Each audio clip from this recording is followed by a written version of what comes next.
deschide vocea, frate. Albertolos. Deschide vocea, vorune. Ia atențiune, din partea lui George. 1 milion pentru Johnny. Pentru Johnny și Laur. Laur și Johnny. Johnny și Laur. Laur și Johnny. Johnny. Solo, separat de la Laur pentru șefa lui. Pentru Dana. Dana, mai duce ca bomboana. Pentru Dana. Dana, mai duce ca bomboana. Dana, so. Avem și dansatoarele noastre. Sora mea Elisa, Bea, cum se numește domnișoara? Și Bianca, să știe. Una, două, solo! De la Laura pentru ciocolata Johnny și Mutu! 1, 2, 3, 10.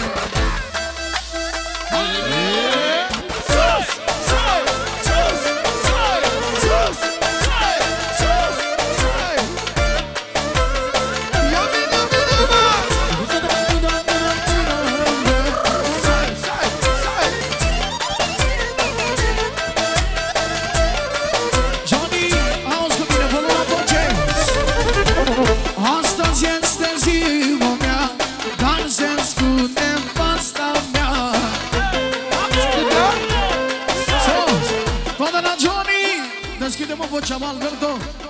Dă-vă una voce, fratele, mă. Pentru doamna lui, pentru Marimar, să știe. Ai, Alberto, să rămână.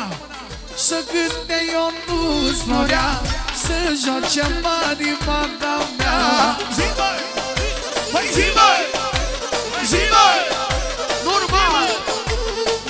Hai, nevastă ta de mare, ai bărbatul cu valoare.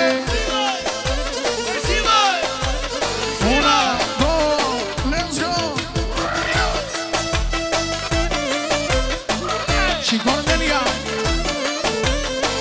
ragazzi,